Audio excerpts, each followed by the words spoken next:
Good morning, students. Now I am going to taking the topic about the control statement in second unit. The control statements and functions are the topics. Selections: if, two-way if else, nested if, and multi-way if else statement, logical operators, conditional expressions, operators, precedence and associative. Then in looping, while, for, nested loop, break and continue. Functions: the calling and returning values, positional and keyword arguments, passing arguments by reference value, modularizing code, scope of variables, default arguments, function abstractions, and stepwise refinement and recursion. These are the topics that comes under the CO2. Here, decision making and branching. Sequential structures. Instructions are executed in sequence. I equal to I plus 1, j equal to j plus this one. Sequential structure. Then selection structure. If x is greater than y, I increment I equal to I plus 1, else for j equal to j plus 1. Then iteration structures are loop. For I in range of 0, 5, 1, starting value, end value, and condition we are given. Print hello. Then encapsulation structure means here we are using the looping concept for I in range of 0, 5, 1.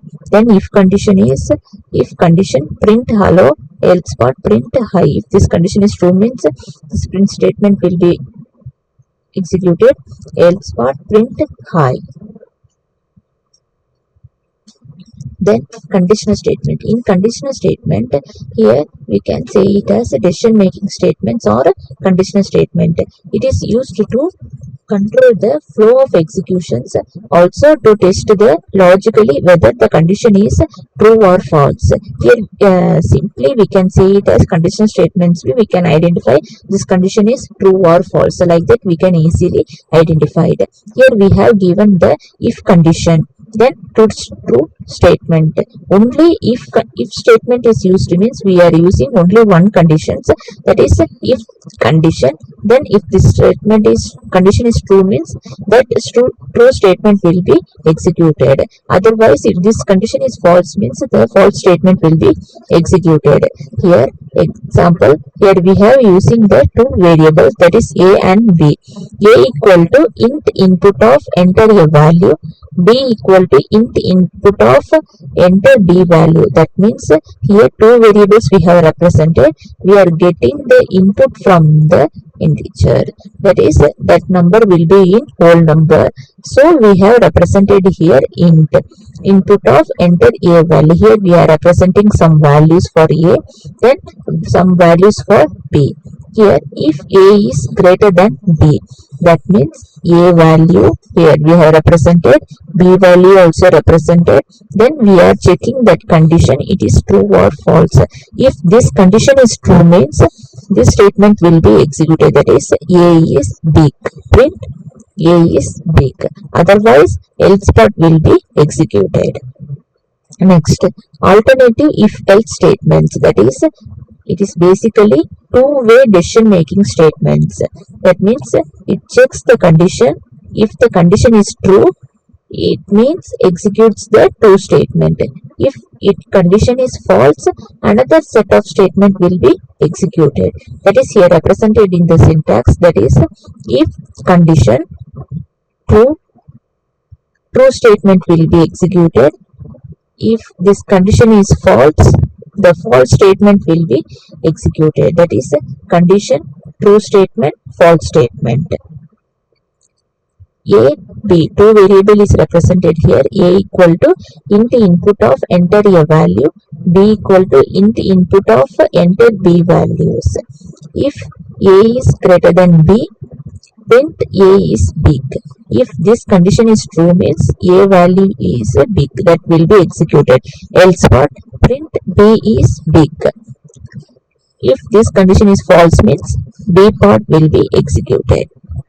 Then chained conditional if else statements. That means here we can write a entire if else statement in another if. That means here we have given the one if conditions.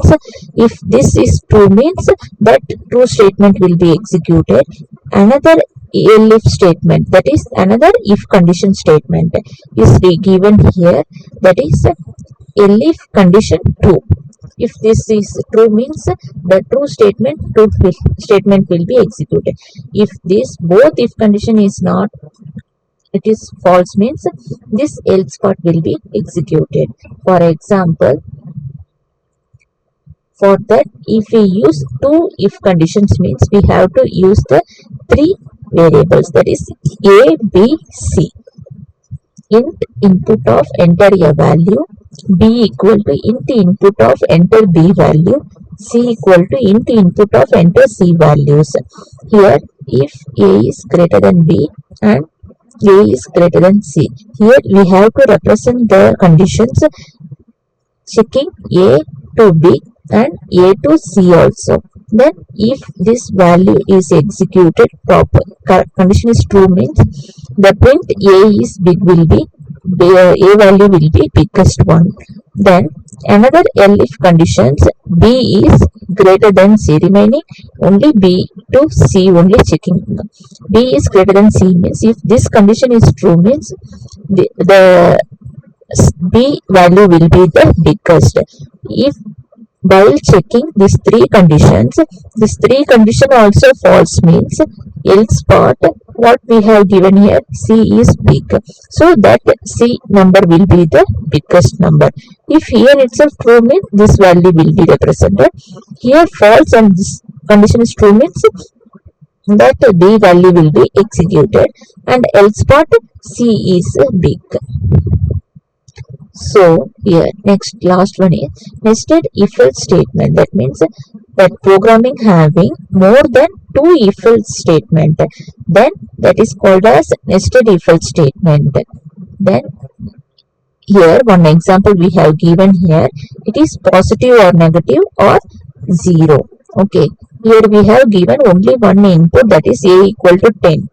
If a is equal to 0, print 0. 10 for a value we have given here 10. 10 is equal to 0, no, this is not correct, so this statement will not be executed. Then another if else statement is a is greater than 0. 10 is greater than 0, yes it is true, so the answer will be the positive number. Then here we can check it as next statement also, if 10 is less than 0, no, so this also false. Else but if all the three is false means only this statement will be executed. Here itself we have got the true, so the answer will be the positive number. Thank you.